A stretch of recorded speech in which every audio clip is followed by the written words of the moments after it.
Good afternoon, everyone. It's very important that we commemorate what we call the Great Irish Famine. It's equally important that we remember that it was also called the Great Hunger.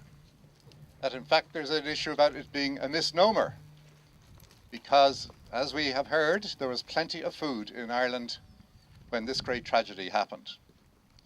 We know that the ships were leaving, laden with Irish cereals and beef and dairy and whatever else, as the cheap meal from India was coming in. Why did this happen? I think it's because nobody was politically responsible. Those who were suffering didn't have the vote. Nobody was accountable to them. The government in London could simply ignore what was happening, and did so for many of the years of the famine. It was only when those in Ireland, the middle classes, the merchant class, even the wealthy, so shocked by what was happening around them, began to agitate, that notice began to be taken. The Quaker community in particular made a very courageous decision. Having set up food distribution points and soup kitchens and so on around the country, after 2 years of no political action, they stopped their operation. They said they would not take on the responsibility of government. They would not fill the gap left by the politicians.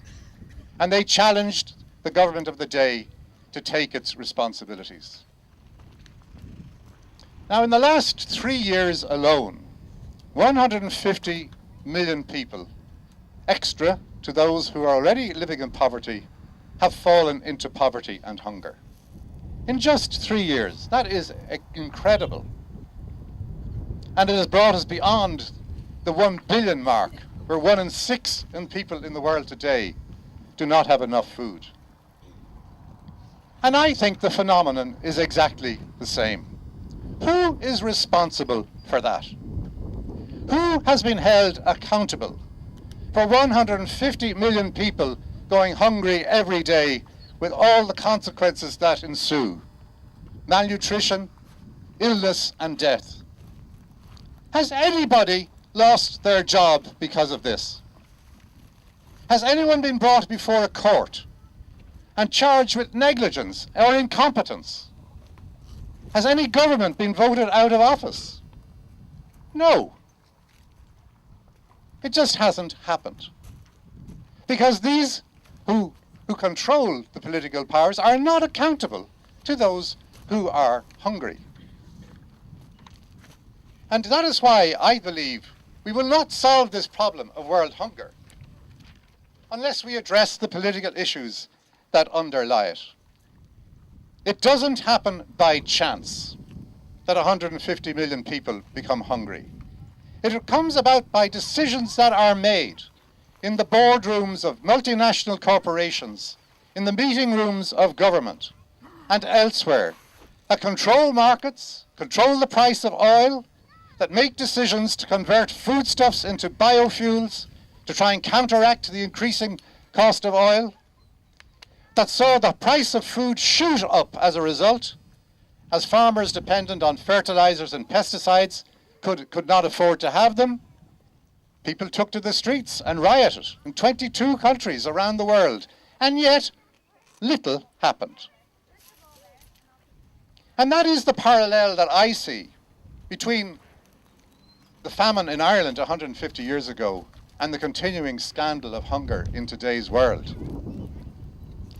We must have a political accountability for the question of hunger.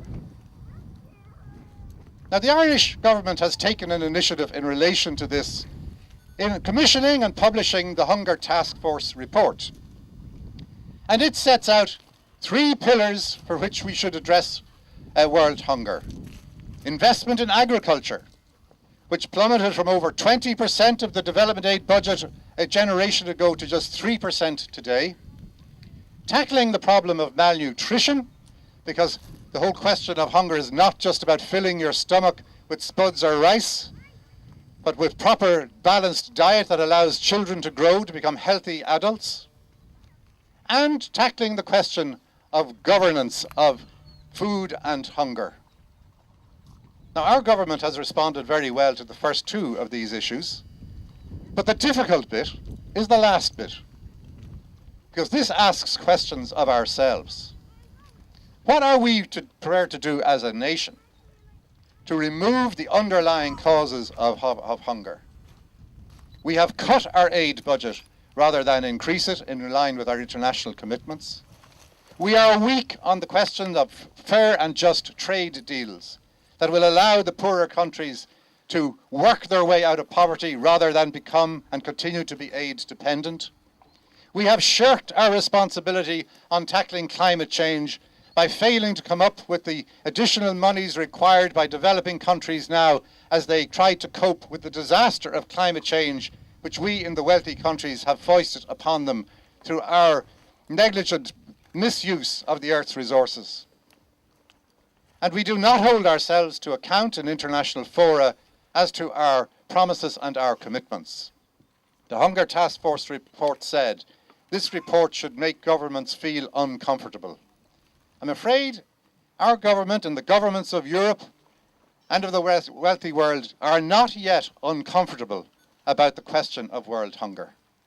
They're prepared to operate within their comfort zone, doing what they can with meagre aid budgets compared to the need, and avoiding tackling the real issues. So political accountability is at the heart of this issue, and whether it's at home here in Ireland or in the many poor countries around the world, this issue will only be resolved when governments are held accountable by their people.